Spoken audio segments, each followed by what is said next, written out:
Assalamualaikum warahmatullahi wabarakatuh. Perkenalkan, nama saya Nabila Salsabila Ishak dengan NIM channel 112212997 dari kelas C kelompok 10 histologi. Pada kesempatan kali ini, saya akan menjelaskan tentang cara mudah untuk membedakan arteri dan vena sedang, besar, dan kecil dari segi mikroskopik.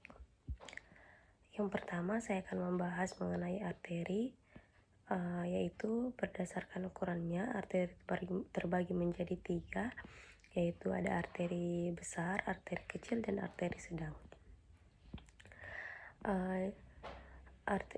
Yang pertama itu arteri besar, termasuk aorta dan cabang-cabang besarnya. Arteri jenis ini mempunyai sifat-sifat sebagai berikut. Yang pertama, arteri ini mempunyai tunika intima yang dibatasi oleh sel-sel endotel. Pada arteri besar, membrana basali subendotel kadang-kadang tidak terlihat. Membrana elastika interna tidak selalu ada. Yang kedua, lapisan media, yaitu terdiri atas serangkaian membran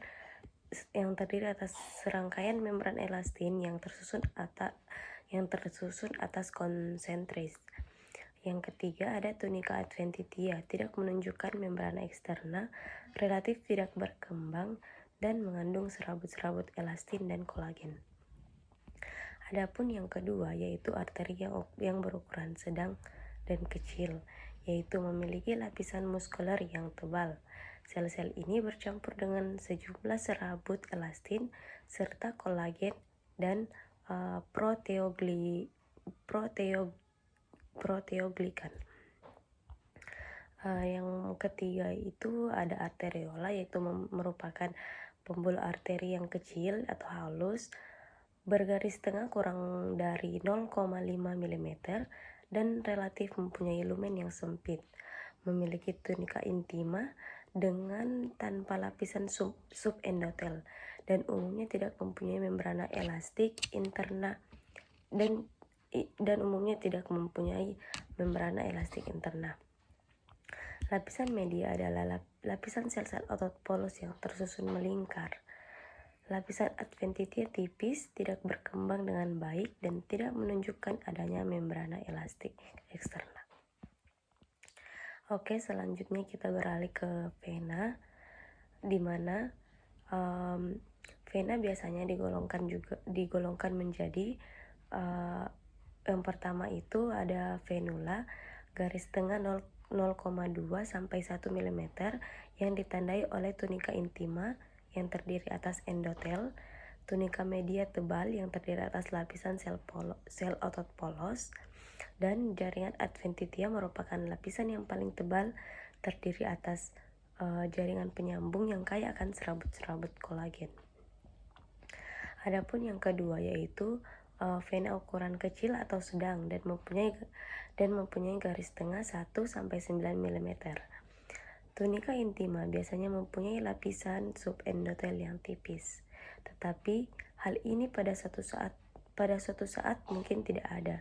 Tunika media terdiri atas berkas-berkas kecil otot polos yang bercampur dengan serabut-serabut kecil kolagen dan jala-jala halus seperti jala-jala halus serabut elastin. Lapisan kolagen adventitia berkembang dengan baik. Yang ketiga yaitu ada vena besar, mempunyai tunika intima yang berkembang dengan baik. Tunika media jauh lebih kecil dengan sedikit sel-sel otot-otot polos dan banyak jaringan penyambung. Tunika adventitia adalah lapisan yang paling tebal dan pada pembuluh yang paling besar dapat mengandung berkas-berkas longitudinal otot polos. Di samping perbedaan lapisan ini, vena ukuran kecil atau sedang menunjukkan adanya katup-katup di dalamnya. Struktur ini terdiri atas dua lipatan semi lunaris dari lapisan dalam pembuluh yang menonjol ke dalam lumen. Mereka terdiri atas jaringan penyambung elastin yang dibatasi pada kedua sisinya oleh endotel. Katup-katup khususnya banyak pada vena anggota badan, yaitu lengan dan tungkai. Mereka mendorong darah vena ke jantung berkat kontraksi otot-otot rangka yang terletak di sekitar vena. Mungkin cukup sekian dari saya. Kurang dan lebihnya mohon dimaafkan. Akhirul kalam, wallahul musta'an. Wassalamualaikum warahmatullahi wabarakatuh.